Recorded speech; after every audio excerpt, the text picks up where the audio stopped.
天后关灵芝纵横 Pop 演唱30年，得有扎实的基础根底，才能屹立残酷舞台。我又一直没有那个名气的光环，所以要做30年的 live 啊，你上去没弄好，可能下面人说你下来吧你。因为寻根，因为怀念，也因为够真实的面对自己，关灵芝用爵士、蓝调赋予客家音乐一个全新的可能。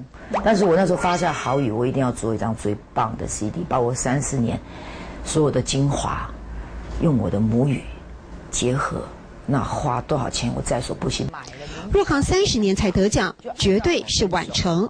但关灵芝笑称，第一次用母语演唱发片就得奖，还是感谢上天眷顾。在音乐圈里面有很多像我这样子的人，做了10几年、20几年，但是还是很飘飘荡荡的哦。那我这句话是鼓励他们的。都说演艺圈残酷，台上1分钟，台下10年功，得耐得住磨，耐得住寂寞，没有松懈的本钱。像我的 Facebook 上面有很多年轻的歌手都来留言，他希望我给他的歌唱意见，或者是希望来认识我。甚至有人说你记到我了。条条音乐路，关灵芝证明了琢磨终有丰收。